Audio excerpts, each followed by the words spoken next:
विश्वविद्यालय या BHU के बिगाड़ने का काम करते हैं और ऐसे पीढ़ी के लिए, समाज के लिए ये अभिनेता नेताओं की तमाम आरोपबाजी चल रही है, उसको लेकर के क्या सियासतदानों को क्या नसीहत हो? क्या देखिए, अब किसी को नुकसान मनन सिंह वर्मा जी फिलहाल मौजूद हैं, सीधे उनसे बात करते हैं। कहानी कैसे, ये सफर कैसे तय हुआ और ये कारवा कैसे? इसलिए थोड़ा ये काम करने में बहुत खुशी है हमको।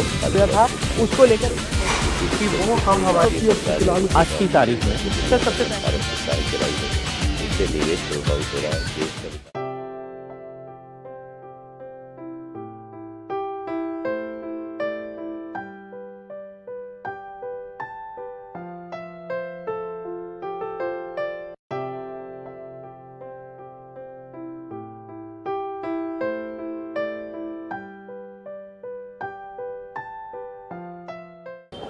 नमस्कार, सिटी टॉक में एक बार आपका बहुत बहुत स्वागत है। आज हम बात करने वाले हैं वॉक द टॉक के साथ में प्रदेश के नगरीय प्रशासन मंत्री श्री कैलाश विजयवर्गीय जी से। कैलाश जी, बहुत बहुत स्वागत है आपका सिटी न्यूज पर। धन्यवाद। लगातार कैलाश जी की व्यस्तता, जिस तरह से मंत्रालय का भार उन पर बढ़ा है, उसके साथ ही उनकी व्यस्तता में भी इजाफा हुआ है।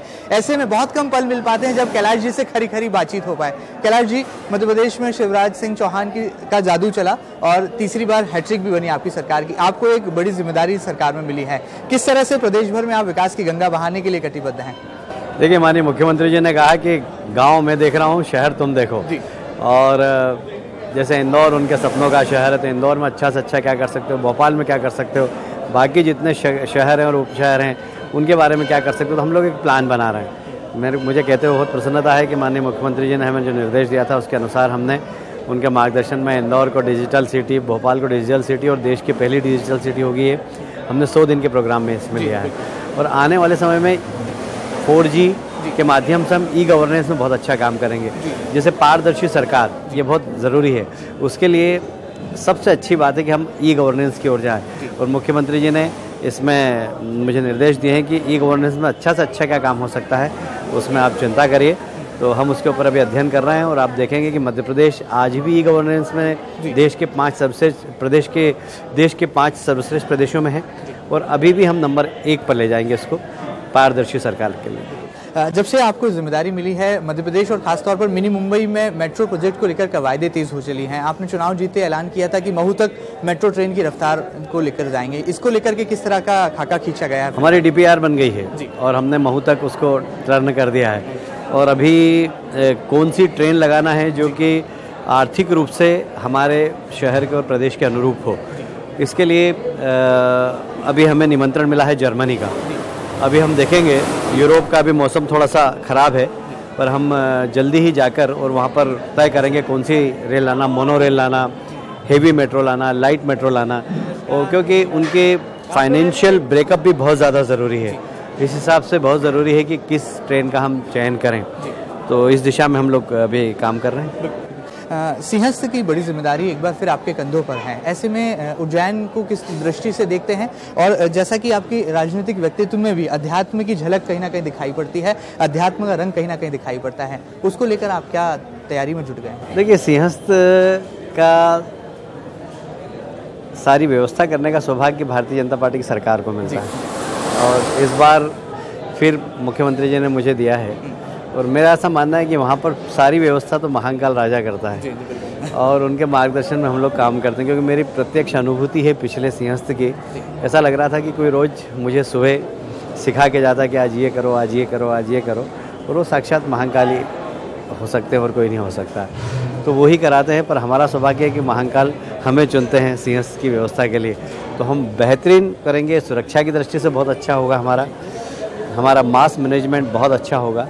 और मुझे उम्मीद है कि एक अच्छे सिंहस्थ, जिस प्रकार पिछला सिंहस्थ देश के सर्वश्रेष्ठ सिंहस्थ में से एक था, ऐसे इस बार भी हम कोशिश करेंगे कि सर्वश्रेष्ठ सिंहस्थ। मध्य प्रदेश में विधानसभा चुनाव में आपने एक बड़ी जीत जो है हासिल की।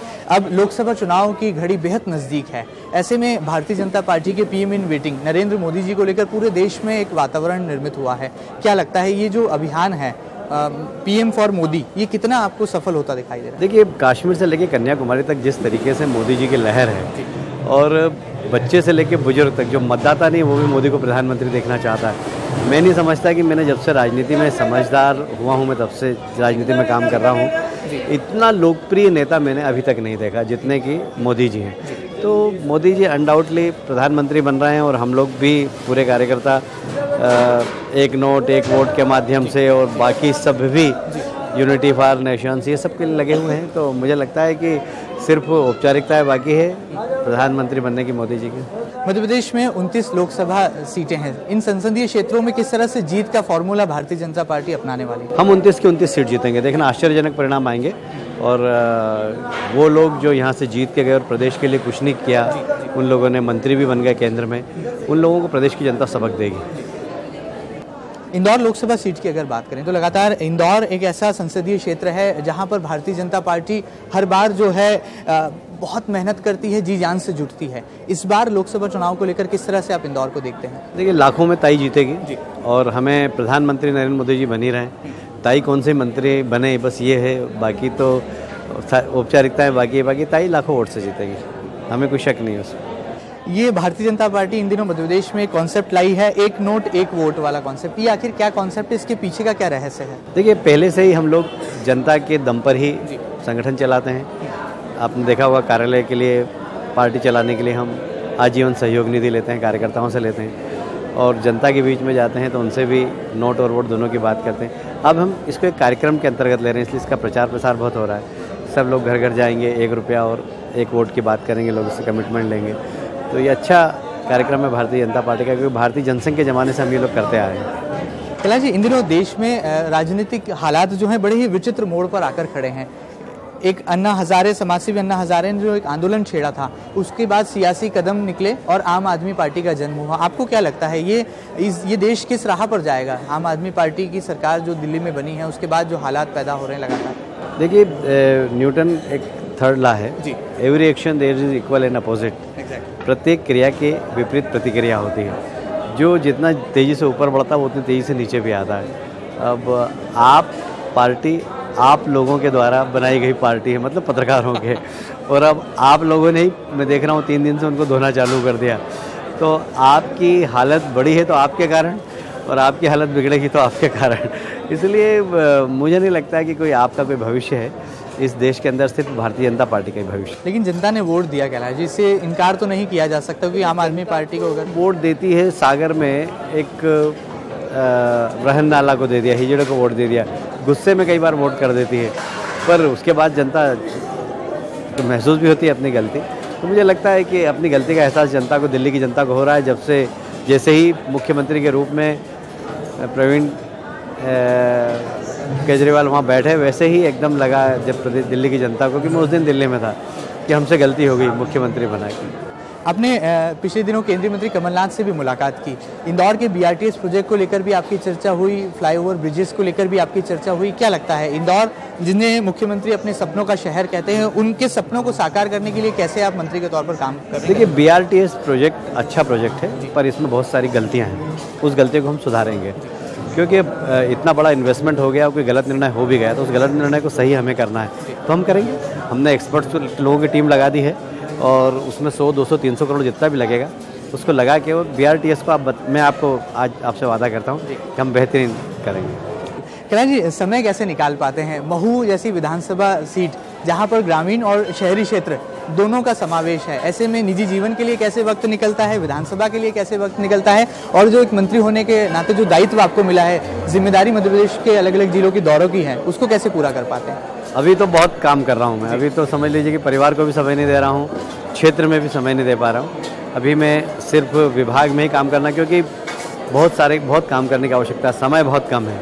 फिर अभी आचार संहिता लग जाएगी, तो आचार संहिता के पहले मुझे पूरे विभाग को ठीक करना है, क्या क्या प्लानिंग है भविष्य की वो तय करना है।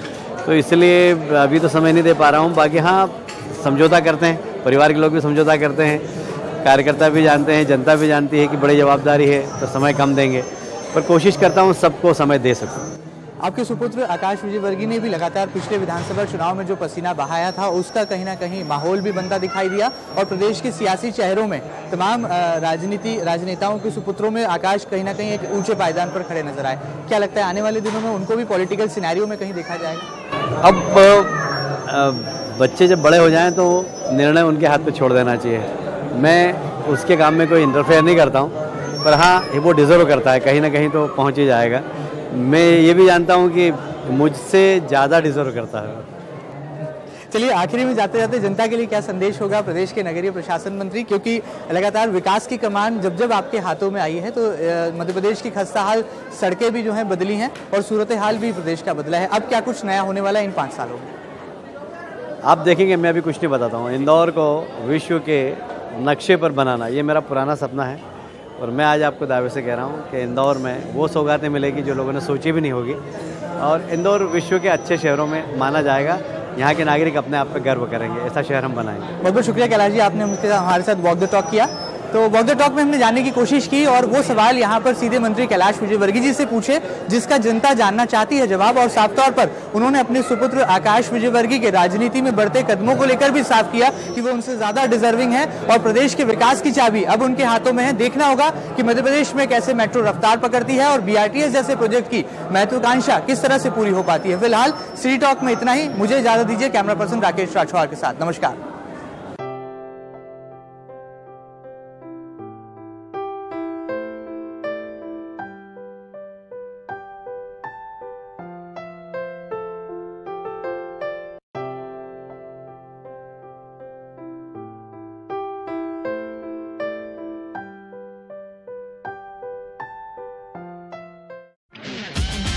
विश्वविद्यालय या BHU के का बिगाड़ने का काम करते हैं और ऐसे पीढ़ी के लिए, समाज के लिए ये अभिनेता नेताओं की तमाम आरोपबाजी चल रही है, उसको लेकर के क्या सियासतदानों को क्या नसीहत हो? क्या देखिए, अब किसी को नुकसान मन सिंह वर्मा जी फिलहाल मौजूद हैं, सीधे उनसे बात करते हैं। कहानी कैसे, ये सफर कैसे तय हुआ और ये कारवा कैसे? इसलिए थोड़ा ये काम करने में बहुत खुशी है हमको। था उसको लेकर कि वो हम हमारी आज की तारीख में सबसे